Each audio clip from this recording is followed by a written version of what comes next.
నమస్తే, welcome to spotlight.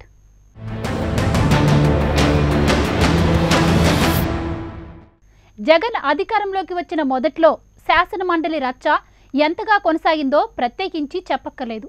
మరో ఏడాదిలో మండలిలో పూర్తి స్థాయిలో వైసీపీకి బలం వస్తుందని తెలిసినా అసలు మండలి అవసరం లేదని, అందుకే రద్దు చేస్తున్నామని నాడు అసెంబ్లీ సాక్షిగా ప్రకటించారు జగన్. అయితే జగన్ తన నిర్ణయాన్ని ఇప్పుడు యూటర్న్ తీసుకుంటున్నట్లుగా కనిపిస్తోందా? ఖాళీ అవుతున్న ప్రతి ఎమ్మెల్సీ స్థానాన్ని తమ పార్టీ నేతలతో భర్తీ చేయడం దేనికి సంకేతం? జరుగుతున్న పరిణామాలను గమనిస్తే శాసన మండలి రద్దు కావద్దని స్పష్టమవుతుందా? ఇంతకు జగన్ సర్కార్ మండలి రద్దు తీర్మానాన్ని వెనక్కి తీసుకోవడం ఖాయమేనా అన్న విషయాలపై ఇవాల్టి స్పాట్లైట్.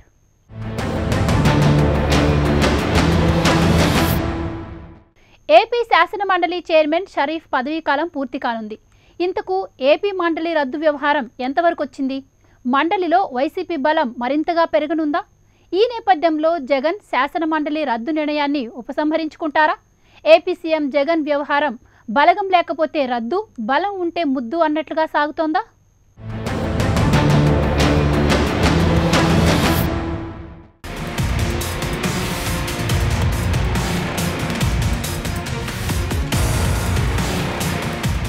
శాసన మండలి చైర్మన్ షరీఫ్ పదవీకాలం ముగియనుంది. దీంతో వైసీపీలో హెడావిడి ప్రారంభమైంది. శాసన మండలి చైర్మన్ పదవిని దక్కించుకునేందుకు ఆ పార్టీలోని ఆశావహులు ప్రయత్నాలు ప్రారంభించారు. ఇప్పటికే ఎమ్మెల్సీ అయిన వాళ్లు పదవి దక్కించుకుని చైర్మన్ పీఠం ఎక్కాలనుకునే వాళ్లు తమ ప్రయత్నాలను తాము చేస్తున్నారు. ప్రస్తుతం శాసన మండలిలో వైసీపీకి పెద్దగా బలం లేదు. కానీ కొన్ని ఫిరాయింపులు, కొన్ని పదవి విరమణల ద్వారా భర్తీ అయిన వాటిని కలుపుకొని ఆ బలం ఇప్పుడు వైసీపీకి లభిస్తోంది. కొద్ది రోజుల్లోనే టీడీపీకి చెందిన కొందరు సభ్యులు పదవి విరమణ చేయబోతున్నారు. మొత్తంగా జూన్ కల్లా 30 మంది ఎమ్మెల్సీలు వైసీపీ తరపున ఉంటారు. దీంతో శాసన మండలి చైర్మన్ పదవి ఆ పార్టీ ఖాతాలో పడుతోంది. ఏపీ సీఎం జగన్మోహన్ రెడ్డి శాసన మండలి సభ్యులు ఖాళీ అయితే వెంటనే భర్తీ చేస్తున్నారు. ఎక్కడా వెనక్కి తగ్గడం లేదు. ఇలా ఎమ్మెల్సీ సీట్లను భర్తీ చేస్తున్నప్పుడల్లా అందరికీ ఒక్కటే గుర్తుకొస్తోంది. అదే అసెంబ్లీలో చేసిన మండలి రద్దు తీర్మానం. ఆ సమయంలో జగన్మోహన్ రెడ్డి చాలా కీలకమైన వ్యాఖ్యలు చేశారు. వచ్చే జూన్ కల్లా తమకు శాసన మండలిలో పూర్తి స్థాయి మెజారిటీ వస్తోందని తెలిసి కూడా రద్దు చేయడానికి సిద్ధమవుతున్నామని, శాసన మండలి అనేది పూర్తిగా పనికి మాలినదని ఆయన తేల్చారు. నిబంధనలకు అనుగుణంగా మండలి రద్దు తీర్మానం చేసి కేంద్రానికి పంపారు. కేంద్రం పార్లమెంట్లో బిల్లు చేసి ఆమోదించి రాష్ట్రపతితో నోటిఫికేషన్ ఇస్తే మండలి రద్దయిపోతోంది. కానీ కేంద్రం ఇంతవరకు పట్టించుకోలేదు. కోవిడ్ కారణంగా పార్లమెంట్ సరిగ్గా నడవని పరిస్థితి ఉంది. అందుకే మండలి రద్దు లాంటి అత్యవసరం కాని బిల్లుల విషయంలో కేంద్రం వేచి చూస్తోంది. రేపు ఈ ప్రతిపాదనలన్నింటినీ క్లియర్ చేయాలనుకుంటే ఏపీ మండలిని రద్దు చేస్తూ బిల్లు పెడుతోంది. పాస్ అవుతోంది. మండలి రద్దవుతోంది. అయితే ఇప్పుడు తమ పార్టీ వాళ్లే ఎమ్మెల్సీగా ఉంటున్నారు. కాబట్టి జగన్ ఆ తీర్మానాన్ని వెనక్కి తీసుకుంటారా అన్న చర్చ రాజకీయ వర్గాల్లో నడుస్తోంది. ఒకవేళ మండలి రద్దు చేస్తే ఇప్పుడు వైసీపీకే నష్టం. రద్దు చెయ్యొద్దని మళ్లీ తీర్మానం చేసి పంపితే జగన్ మళ్లీ మడమ తిప్పరని, అసెంబ్లీలో మండలి గురించి చేసిన వ్యాఖ్యలని తప్పని అంగీకరించినట్లవుతుందని వైసీపీ వర్గాలు ఆందోళన చెందుతున్నాయి.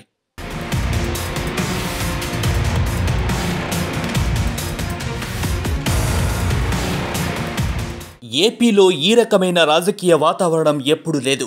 పదవులన్నీ కూడా వరుస పెట్టి ఒకే పార్టీకి దక్కడమన్నది జగన్ సృష్టించిన సరికొత్త రికార్డుగా చెప్పుకోవాలి. పంచాయతీ వార్డు మెంబర్ నుంచి పార్లమెంట్ సభ్యుడి దాకా వైసీపీ నేతలే పదవుల్లో 195% మంది ఉంటున్నారు. అసెంబ్లీ ఎన్నికల్లో 151 సీట్లతో ప్రభంజనం సృష్టించిన నాటి నుంచి జగన్ జైత్రయాత్ర కొనసాగుతూనే ఉంది. ఈ నేపథ్యంలోనే విజయాలన్నీ వైసీపీ ఖాతాలో పడుతుండడం, పదవులన్నీ వైసీపీ వారికే లభిస్తూ ఉండడం చకచకా జరిగిపోయాయి. ఇక ఏపీలో పెద్దల సభ కూడా 2 నెలలు ఆగితే వైసీపీ పరం అవడం ఖాయం. అంతేకాదు, కేబినెట్ ర్యాంకు హోదా కలిగిన మండలి చైర్మన్ కూడా వైసీపీ నుంచే ఉంటారు. అలాగే డిప్యూటీ చైర్మన్ కూడా అదే పార్టీకి చెందిన వారుంటారు. ఇక ఏపీ మండలిలో మొత్తం 58 మంది సభ్యులుంటే సగానికి పైగా టీడీపీకి చెందిన ఎమ్మెల్సీలు ఇప్పటిదాకా ఉండేవారు. కేవలం ఒకరిద్దరు ఎమ్మెల్సీలతో పెద్దల సభలో అడుగుపెట్టిన వైసీపీ జూన్ 18 తర్వాత ఏకంగా 30 మంది సభ్యులతో పూర్తి మెజారిటీ సాధిస్తోంది. అదే సమయంలో టీడీపీ బలం దారుణంగా పడిపోతోంది. లోకేష్, యనమల వంటి వారు తప్ప మిగిలిన వారు కూడా 2023 నాటికి రిటైర్ అయిపోక తప్పదు. ఇలా మండలిలో గంపగుత్తగా పెత్తనం వైసీపీ పరం కావడం అక్కడ చాలా పదవులు వారికి దక్కుతాయి. మండలి చైర్మన్ గిరి మీద ఇప్పుడు చాలా మంది పెద్దల కనుపడుతోంది అంటున్నారు. మండలి చైర్మన్ గా హాయిగా అధికారాన్ని అనుభవించే యోగాన్ని ఎవరు కాదనుకుంటారు? అందుకే ఇప్పటి నుంచే ఎవరి లెవెల్లో వారు లాబియింగ్ మొదలు పెట్టేశారు. అయితే జగన్ మదిలో ఎవరున్నారన్నదే అందరికీ అంతుచిక్కని ప్రశ్న. జగన్ తీరు చూస్తే ఆయన ఎవ్వరి పేరును తన మనసులో ఉన్నది బయట పెట్టారు. చివరి నిమిషంలో అనూహ్యంగా నిర్ణయం తీసుకుంటారు. దాంతో అంతా షాక్ తినాల్సిందే. ఇప్పుడు కూడా అలాగే జరుగుతోందా అన్నదే ఆశావహులను పత్తి పీడిస్తోంది. ఇప్పటిదాకా నియామకాలు జరిగిన పదవుల విషయంలో జగన్ సెలక్షన్ చూసి వారికి ఓ విషయం మాత్రం స్పష్టంగా అర్థమవుతోంది. ఆయన బీసీలు, ఎస్సీలు, మైనారిటీలను కూడా చెప్పుకోదగ్గ పదవులను కట్టబెడుతూ వస్తున్నారు. సార్వత్రిక ఎన్నికల్లో సొంత సామాజిక వర్గానికి జనాభా దామాషా కంటే పెద్ద మొత్తంలో సీట్లు కట్టబెట్టారన్న ముద్రను తొలగించుకోవడానికి అనేక కార్పొరేషన్ పదవులను ఇప్పటికే ఎస్సీ, ఎస్టీ, బీసీ, మైనారిటీలకు కట్టబెట్టారు. అదేవిధంగా మహిళలకు కూడా అత్యంత ప్రాధాన్యత ఇస్తున్నారు. దాంతో జగన్ తలుచుకుంటే ఒక బీసీ మహిళ అయినా చైర్పర్సన్ అయ్యే ఛాన్స్ ఉంది అంటున్నారు. ఇప్పుడున్న ఎమ్మెల్సీలు మాత్రమే కాదు, మరికొంతమంది రేపటి రోజున మండలికి రాబోతున్నారు. వారి నుంచి కూడా చైర్మన్ పదవికి గట్టి పోటీ ఉండొచ్చని అంతా ఊహిస్తున్నారు. మొత్తానికి మే 24తో ప్రస్తుత చైర్మన్ షరీఫ్ దిగిపోతున్నారు. అందువల్ల ఆయన ప్లేస్లో ఒక మైనారిటీని కూడా జగన్ తిరిగి కుర్చీ ఎక్కించే అవకాశాన్ని ఎవ్వరూ కొట్టి పారేయడం లేదు. మొత్తానికి కాబోయే మండలి చైర్మన్ ఎవరన్నది ఒక్క జగన్కి తప్ప మరెవ్వరికీ తెలియదు అంటున్నారు పరిశీలకులు.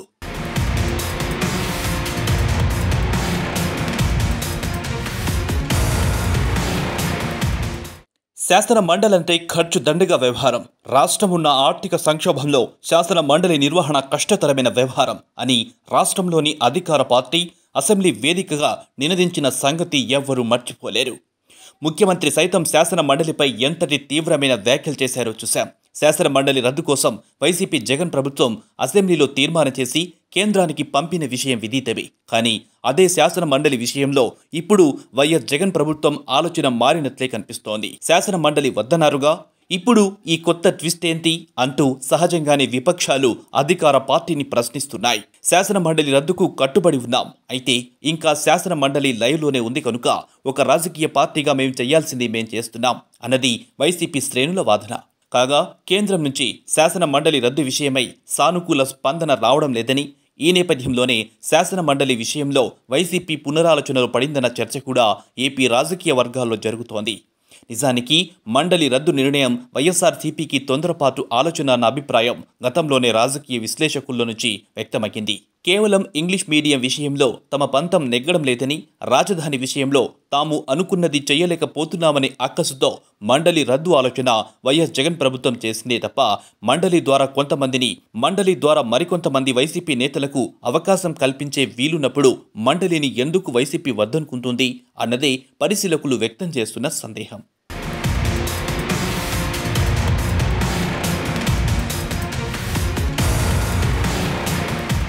వాస్తవానికి శాసన మండలిని రాష్ట్ర పరిధిలోని పెద్దల సభగా అభివర్ణిస్తారు. అలాగే శాసన మండలికి శాసనసభ కంటే ఎక్కువ అధికారాలుంటాయా అంటే అది లేదు. పెద్దల సభ కేవలం సూచనలు మాత్రమే చేస్తోంది. నిజానికి పెద్దల సభ ద్వారా రాజకీయ నిరుద్యోగులకు పునరావాస కేంద్రంగా రాజకీయ పరిశీలకులు అభివర్ణిస్తుంటారు. దానికి బలమైన కారణం కూడా లేకపోలేదు. ప్రజాక్షేత్రంలో గెలవలేకున్న వారు డబ్బులు ఖర్చు చేసి పెద్దల సభకు నామినేట్ అవ్వడం అనేది రాష్ట్ర స్థాయిలో శాసన మండలి విషయంలోనూ, జాతీయ స్థాయిలో రాజ్యసభ విషయంలోనూ జరుగుతుంటోంది. ఈ పాపం వెనుక అన్ని రాజకీయ పార్టీల పాత్రే ఉందన్నది ఓపెన్ సీక్రెట్. వాస్తవానికి పెద్దల సభ ఏర్పాటు లక్ష్యాన్ని అన్ని రాజకీయ పార్టీలు పూర్తిగా నీరుగార్చుతున్నాయన్నదే స్పష్టం. ఆయా రంగాల్లో మేధావులను ప్రభుత్వానికి సలహాలు, సూచనలిచ్చేందుకు పెద్దల సభలోకి తీసుకోవాలి. కానీ నేడు పెద్దల సభలంటే రాజకీయ నిరుద్యోగులకు పునరావాస కేంద్రాలంటూగా తయారయ్యింది పరిస్థితి. ఇప్పుడు ఈ పెద్దల సభ విషయమై ఇంతటి చర్చ జరగడానికి కారణం ఆంధ్రప్రదేశ్లో శాసన మండలి రద్దుకి వైఎస్ జగన్ ప్రభుత్వం తీర్మానం చేయడం, మళ్లీ ఇప్పుడు మండలిలో ఖాళీ అయిన ప్రతి స్థానాన్ని తమ సభ్యులతో నింపుతూ ఉండడమే. ఏపీలో 3 రాజధానుల వివాదం చిలికి గాలివానలా మారి మండలి రద్దు తీర్మానం వరకు దారితీసిన సంగతి అందరికీ తెలిసిందే.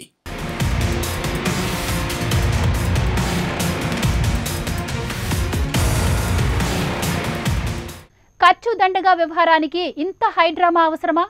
మాటకు కట్టుబడి విధేయతకు పట్టం కట్టి అంటూ కొత్తగా ఎమ్మెల్సీలకు అవకాశం ఇవ్వడం గురించి ఎందుకు ప్రచారం చేసుకుంటున్నారు? రద్దు చేసి తీరుతామని శపథం చేసి మండలిలోకి కొత్త సభ్యులను ఎందుకు నియమిస్తున్నారు? అసలింతకు శాసన మండలి అసలు లక్ష్యాలేంటి? ఏపీ మండలి చరిత్ర ఏం చెబుతుంది?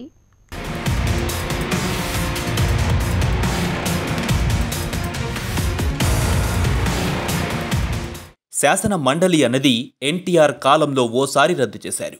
అప్పుడు కాంగ్రెస్ ప్రతి పనికి అడ్డు తగులుతూ ఉండేది. దాంతో రాజకీయంగా ఇబ్బందులు ఎదురవుతున్నాయని, అభివృద్ధికి ఆటంకం కలుగుతున్నదని ఆనాడు ఎన్టీఆర్ వాదన. అందులో నిజం కూడా ఉంది. ఎందుకంటే అధికారంలో నాడు తెలుగుదేశం ఉంటే ప్రతిపక్షంలో కాంగ్రెస్ ఉంది. ప్రతి పనికి అడ్డు తగులుతోంది. ఇది మింగుడుపడని ఎన్టీఆర్ రాష్ట్ర ఆర్థిక పరిస్థితి దృష్ట్యా మండలి రద్దుకు సిఫార్సు చేశారు. కానీ కేంద్రంలో నాడు ఇంతగా రాజకీయ సాధింపులు, వేధింపులు లేని కాలమది. దాంతో ఎన్టీఆర్ అనుకున్న మార్గం సులువయ్యింది. పైగా నాడు తెలుగుదేశంలో అసంతృప్త నేతలంటూ ఎవ్వరూ లేరు. ఎన్టీఆర్ కూడా ఎవరికి పదవుల ఆశ చూపించిన పరిస్థితి ఆనాడు లేదు. అందుకే ఆ నిర్ణయం సాఫీగా సాగింది. కానీ ఇప్పుడు జగన్ మండలిని రద్దు చేయాలని తీర్మానం చేసినప్పుడు ముందుగా నిరుత్సాహపడింది వైసీపీలో ఆశావహులే. ప్రశ్నించింది వైసీపీ నేతలే. దివంగత వైఎస్ కలల స్వప్నం మండలి. దాన్ని ఆయన కేంద్రాన్ని ఒప్పించి, మెప్పించి పార్లమెంట్ ద్వారా పునరుద్ధరింపజేశారు. ఎన్నికల ముందు ఎంతో మంది వైసీపీ నేతలకు జగన్ మండలి సీటు ఆశలు చూపించి పార్టీ కోసం పని చేయించుకున్నారు. వారిని బుజ్జగించి ఎన్నికల వేళ వారి సేవలను వాడుకున్నారు. ఎంతోమంది నేతలు ఇంతకాలం అప్పులు చేసి మరీ పార్టీ కోసం అహర్నిశలు పనిచేశారు. వాళ్లంతా ఎంతో ఆశతో ఉన్నారు. అలాంటి వారి ఆశలపై నిప్పులు చెల్లేంత ధైర్యం జగన్ చేయలేరు. ఒకవేళ మండలి రద్దు చేసినా కేవలం లోకేష్ను ఈ 3 ఏళ్లు రాజకీయాల్లో లేకుండా చేయడానికి మండలి రద్దు చేశారన్న అపవాదు ఎదుర్కోక తప్పదు. స్వయంగా లోకేష్ను ఎవ్వరూ ఊహించనంత హీరోని చేసేందుకు జగన్ సిద్ధంగా ఉంటారని ఎవ్వరూ అనుకోరు. త్వరలోనే వైసీపీకి మండలిలో పూర్తి మెజారిటీ వస్తోంది కాబట్టి మండలి రద్దు ఉపసంహరించుకుంటున్నారన్న వాదనలు సాగుతున్నాయి.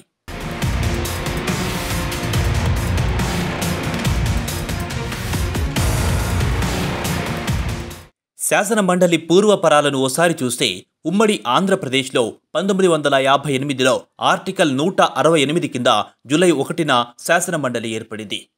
అప్పటి రాష్ట్రపతి డాక్టర్ రాజేంద్ర ప్రసాద్ 1958 జూలై 8న శాసన మండలిని అధికారికంగా ప్రారంభించారు. శాసన మండలి ఆవిర్భవించిన 27 సంవత్సరాల అనంతరం ఎన్టీఆర్ దాన్ని రద్దు చేశారు. టీడీపీ 1983లో ఘన విజయం సాధించిన అనంతరం ముఖ్యమంత్రిగా ఉన్న ఎన్టీఆర్ 1985లో శాసన మండలిని రద్దు చేస్తూ కేంద్రానికి ప్రతిపాదనలు పంపారు.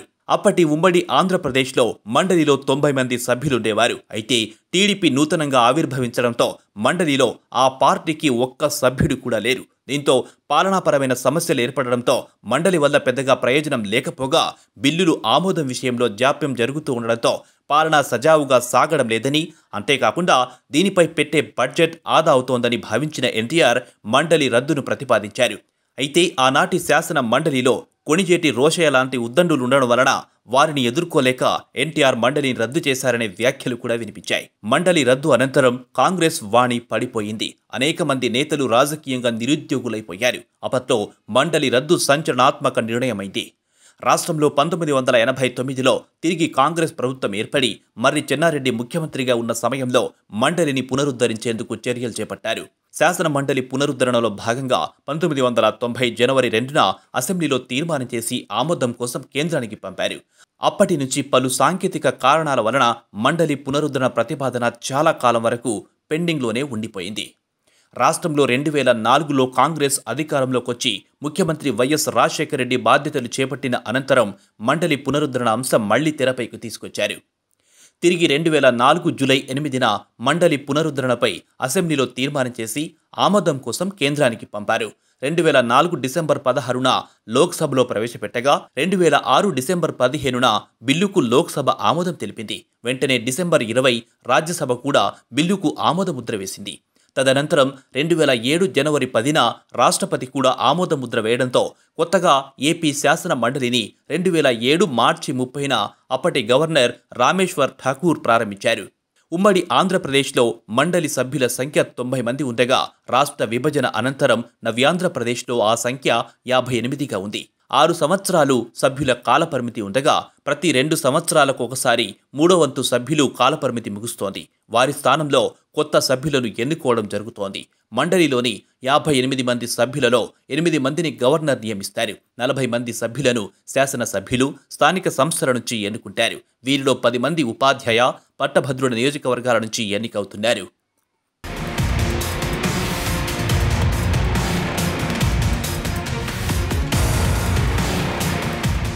కొద్ది రోజుల్లో అధికార వైసీపీ ఖాతాలో 3 ఎమ్మెల్సీలు జమ కాబోతున్నాయి. మే 24న 3 ఎమ్మెల్సీల పదవులు ముగియబోతున్నాయి. ప్రస్తుతం శాసన మండలి chairman TDP MLC MA Sharif, BJP రాష్ట్ర chief Somu Veerraju, YCP MLC DC Govindareddy పదవీకాలం అయిపోతోంది. వీరిలో డీసీ గోవిందారెడ్డికి పార్టీ అధినేత జగన్మోహన్ రెడ్డి మరో టర్మ్ రెన్యువల్ చేస్తారని అనుకుంటున్నారు. ఇక ప్రస్తుత పరిస్థితుల్లో షరీఫ్, వీర్రాజులు మాత్రం రిటైర్ అవ్వాల్సిందే. వీళ్ళిద్దరి రిటైర్మెంట్తో ఖాళీ అయ్యే స్థానాలు వైసీపీ ఖాతాలోనే జమవుతాయి. ఎందుకంటే ఈ 3 స్థానాలు ఎమ్మెల్యే కోటాలో భర్తీ చేయాల్సిన స్థానాలే. కాబట్టి అసెంబ్లీలో వైసీపీ, టీడీపీల బలాలు చూసుకుంటే మే నెల నుండి ఖాళీ అయ్యే ప్రతి ఎమ్మెల్సీ స్థానం వైసీపీకే దక్కుతోంది. టీడీపీకి మొన్నటి సాధారణ ఎన్నికల్లో వచ్చింది 23 మంది ఎమ్మెల్యేలే. కాబట్టి అందులోనూ 4-5 ప్లేట్లు ఫిరాయించారు. కాబట్టి ఇక ఎమ్మెల్సీ స్థానాలను గెలుచుకునే అవకాశం ఏ కోణంలో కూడా లేవనే చెప్పాలి. ఎమ్మెల్యే కోటా అనేది కాదు, స్థానిక సంస్థల కోటా, గవర్నర్ నామినేషన్ పద్ధతిలో చూసినా టీడీపీకి ఒక్క ఎమ్మెల్సీ కూడా దక్కదు. సరే, ప్రస్తుతానికొస్తే గోవిందారెడ్డికి మరో టర్మ్ రెన్యువల్ అయితే మిగిలిన 2 స్థానాలను ఎస్సీ, బీసీలకు కేటాయిస్తారని అనుకుంటున్నారు. అయితే ఇక్కడో ట్విస్ట్ ఉంది. అదేంటంటే ప్రతిపక్షంలో ఉన్నప్పుడే గుంటూరు నేత మర్రి రాజశేఖర్కి జగన్ మంత్రివర్గంలో చోటిస్తానని హామీ ఇచ్చి ఉన్నారు. నిజానికి మొన్నటి ఎన్నికల్లో చిలకలూరిపేటలో పోటీ చేయాల్సింది రాజశేఖరే. కానీ చివరి నిమిషంలో విడుదల రజని టికెట్ తెచ్చుకొని పోటీ చేసి గెలిచారు.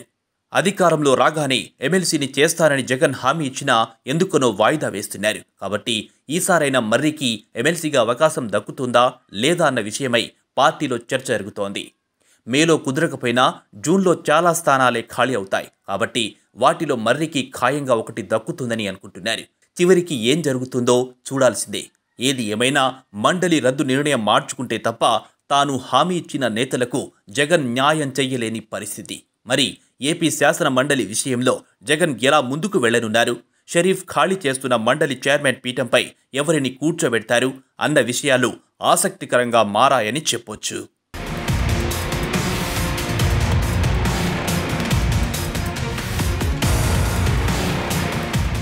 ఎన్నికల సమయంలో జగన్మోహన్ రెడ్డి చాలా మంది నేతలకు పెద్ద ఎత్తున ఎమ్మెల్సీ పదవుల హామీలను ఇచ్చారు. టిక్కెట్లు ఇవ్వలేకపోయిన వాళ్ళు ఇతర పార్టీల నుంచి చేర్చుకున్న వారికి ఎమ్మెల్సీ హామీలను ఆయన ఇచ్చారు. వారందరూ మండలి పదవుల మీద ఆశ పెట్టుకున్నారు. కానీ మండలి రద్దు చేస్తున్నట్లుగా జగన్ ప్రకటించిన తర్వాత ఆశలను వదులుకున్నారు. ఇప్పుడు ఆ మండలి రద్దు అవుతుందో లేదో క్లారిటీ లేదు. కాబట్టి తమ పదవి సంగతి ఏమిటని హైకమాండ్కు విజ్ఞప్తులు పంపుతున్నారు. మరి భవిష్యత్తులో మండలి భవితవ్యం ఏంటి? మండలిని నమ్ముకొని ఎమ్మెల్సీ పదవులపై ఆశలు పెట్టుకున్న వారి సంగతేంటి? శాసన మండలి రద్దు బిల్లును కేంద్రం ఆమోదిస్తుందా లేదా? మండలిని రద్దు చేసి తీరుతానన్న జగన్ పట్టుదల నిలబడుతుందా లేదా అన్న విషయాలు తెలియాలంటే మాత్రం వేచి చూడాల్సిందే.